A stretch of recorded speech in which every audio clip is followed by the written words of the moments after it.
hablar en español. Espero que no cause pues muchos problemas y que la gran mayoría pueda entender bien. Quiero empezar agradeciendo al Centro de Desarrollo, a Mario Pezzini por la invitación a este importante evento y por la realización misma del estudio que se presenta en esta ocasión aquí el día de hoy. Quiero agradecer también y saludar a las señoras embajadoras y a los señores embajadores presentes y a todos ustedes.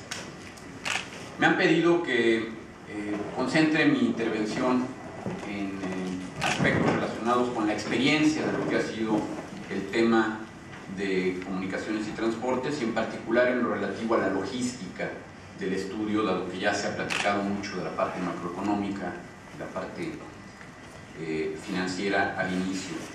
Quiero concentrar entonces mis puntos en 10 puntos particulares que recogen mis principales comentarios. Primero, la necesidad de cambios estructurales. Creo que ha quedado claro, y así se recoge en el estudio, que para poder enfrentar los retos que tenemos en América Latina es fundamental realizar cambios estructurales.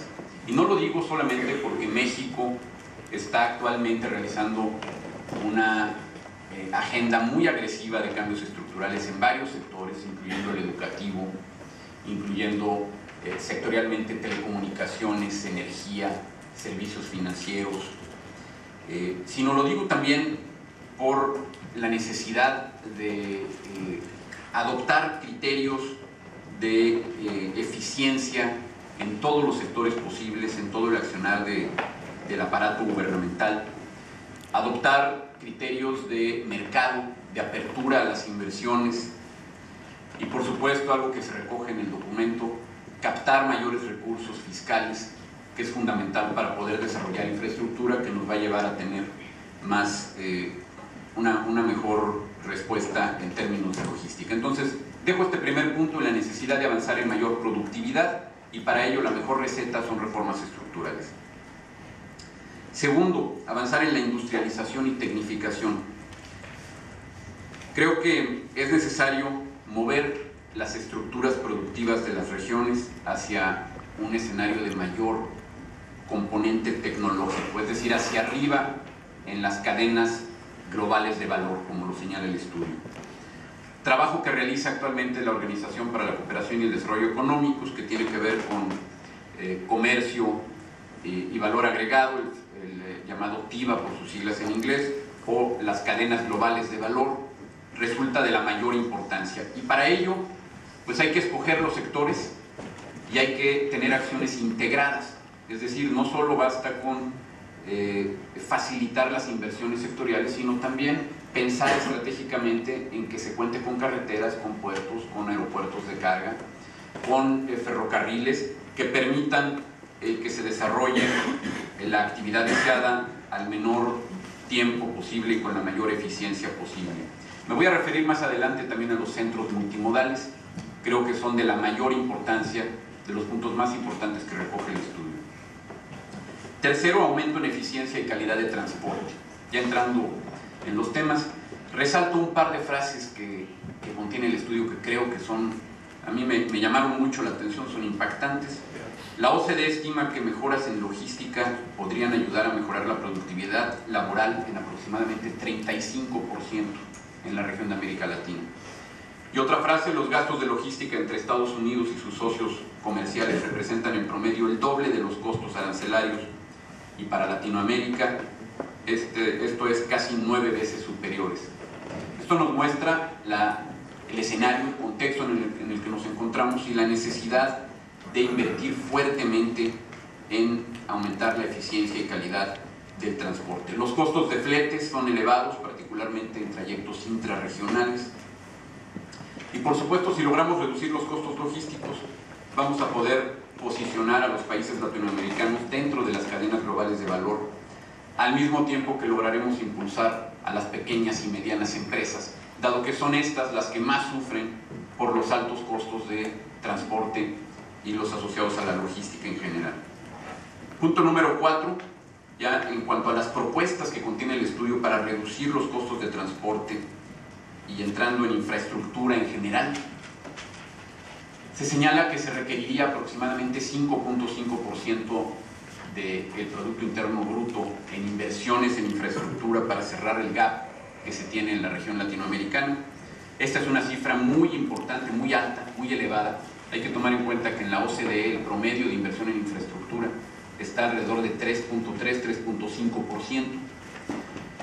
Solos los gobiernos, los sectores públicos no pueden.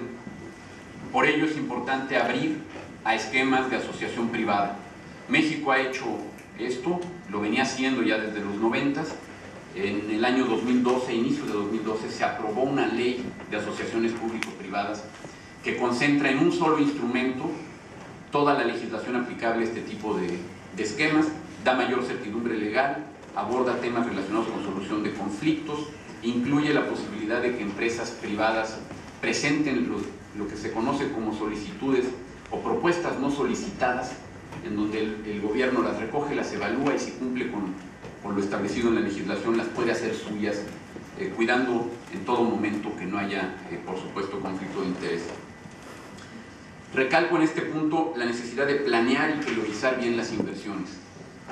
Hay varios países que cuentan con programas nacionales de infraestructura, yo los considero fundamentales, y con instancias que evalúen las inversiones para poder priorizarlas y realizarlas más rentables desde un punto de vista socioeconómico.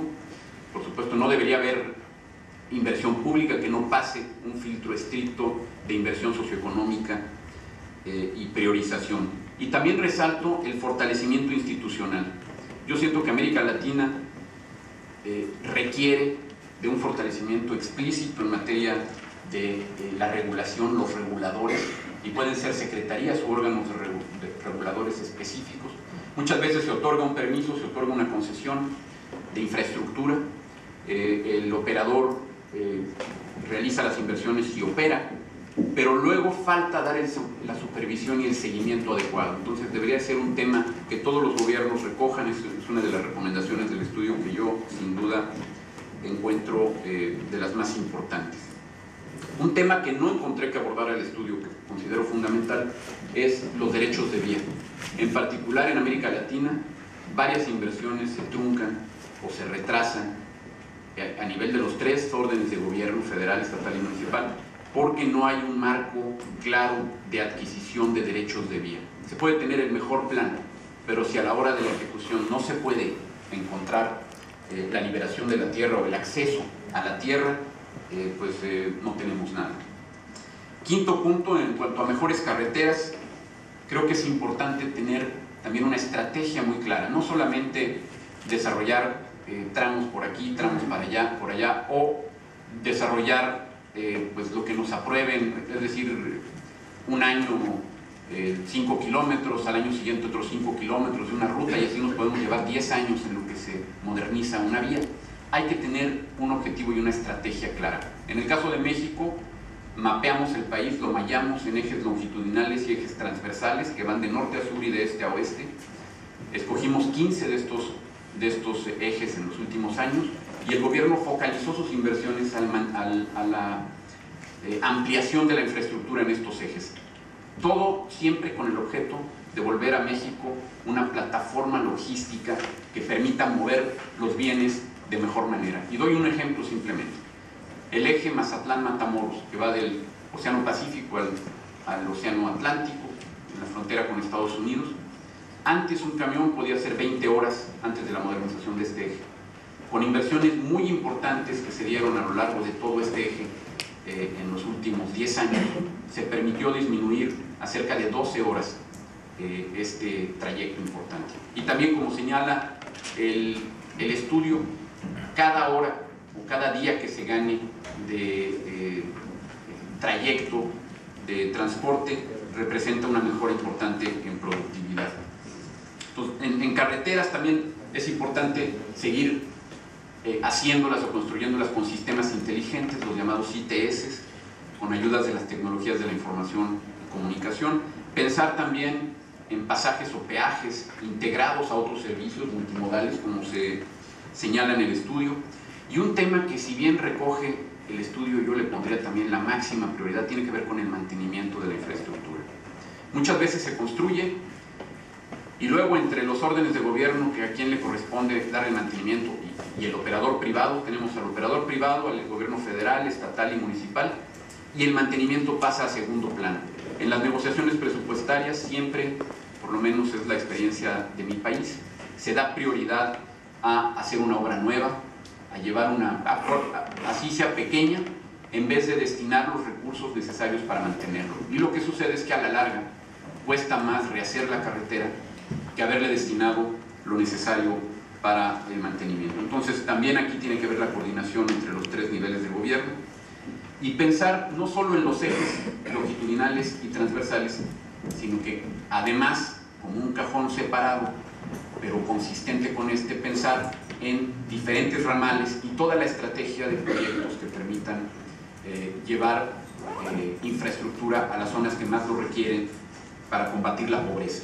Pero tiene que estar muy bien diferenciado y no confundirse para no perder de vista los dos ejemplos. Esto último que señalo permite democratizar los beneficios de la infraestructura, que también es un tema muy importante que a veces, desafortunadamente, como hemos visto en la región latinoamericana, no llega a afectar a los que más, no llega a beneficiar a los que más requieren. Sexto punto, en temas de ferrocarriles, por supuesto es necesario seguir modernizando las vías, construir más, inducir eficiencia en la interconexión, revisar la regulación, como se está haciendo actualmente en mi país, con una nueva iniciativa que permite promover más competencia en el sector ferrocarrilero y también inducir eficiencia en las interconexiones. Doy solamente un dato: es muy importante en zonas urbanas, bueno, por supuesto, construir libramientos ferroviarios. Varios de nuestros países y los sistemas ferroviarios se construyeron pasando por el centro de la ciudad. A medida que han venido creciendo las manchas urbanas, se vuelve sumamente ineficiente y hay que invertir fuertes cantidades para hacer libramientos. Bueno, por supuesto, valen la pena. Y tan solo aumentar de 15 a 25 kilómetros por hora la velocidad en ciertos trayectos aumenta la eficiencia en el uso de combustible de los ferrocarriles en forma muy importante, a la vez que incrementa la seguridad en cuanto a que pues no se puede accesar tan fácilmente, que se suba gente, por ejemplo, mientras el ferrocarril esté andando. Séptimo punto, el puerto. También México ha hecho un esfuerzo muy importante. El estudio señala que los puertos en general en América Latina pues no se les ha dado la priorización que requieren, coincido. En el caso de México lo hemos hecho, debo decir. Hemos invertido prácticamente en los últimos años en todos los puertos, aumentando la capacidad, aumentando el calado, permitiendo que entren barcos más grandes, y un tema muy importante, ligando la logística a las carreteras y al ferrocarril, y también en algunos casos a los aeropuertos de carga. Caso de Manzanillo, la laguna de Coyutlán, Lázaro Cárdenas, Guaymas y Veracruz. Y cierro con este último, simplemente señalando que las obras que están en proceso, que se harán en los siguientes años, permitirán más que duplicar la capacidad actual del pueblo. Yo me llevé una sorpresa muy grata al ver que Manzanillo, que es el puerto más avanzado en México en el manejo de contenedores, está al nivel internacional, está al nivel de puertos en Europa y de Singapur en el manejo de contenedores por hora. El problema que tenemos es que en aquellos países se tienen 4 o 5 grúas descargando un barco. En el caso de Manzanillo, pues solamente tenemos 1 o 2 a lo mucho, y ahí es donde nos rezagamos, digo, por cada estación. Bueno, octavo punto, aeropuertos de carga y transporte de carga, también son sumamente importantes. Aeropuertos de carga tenemos que impulsarlos más decididamente en toda la región, con una visión multimodal, y el transporte de carga es uno de los más complicados por el número de operadores que se tienen. Estamos hablando de varios cientos de miles, en el caso de México, de transportistas que van desde pequeños hasta los dobles semirremolques. Y lo que se tiene es la necesidad de estandarizar y aplicar efectivamente estándares técnico-mecánicos y la supervisión. Muchas veces se tiene escrita una norma, pero no se aplica efectivamente, o no se tiene la capacidad institucional, que eso, regreso al punto del fortalecimiento institucional, para aplicarla adecuadamente. En México hemos avanzado mucho en este tema con la modernización de estándares técnico-mecánicos y por supuesto está todo el tema ambiental. Noveno punto, políticas integradas de logística. Es uno de los puntos más importantes del estudio, creo que ya lo he señalado. Tiene que ver con promover más competencia, que por cierto en el sector transporte por alguna razón, pero resulta muy difícil porque hay posiciones muy fuertes de algunos operadores actuales en cuanto a no querer que haya mayor competencia, y aquí los gobiernos tienen que seguir empujando fuerte. Hay que abrir los sectores a la inversión extranjera, por supuesto respetando los marcos y de acuerdo a las características de cada país, pero es algo deseable porque nos permite tener acceso a las mejores prácticas internacionales y así inducir eficiencia. El estudio, por ejemplo, señala que la calidad y costo del proceso logístico importa tanto o más que la distancia para promover el comercio entre países.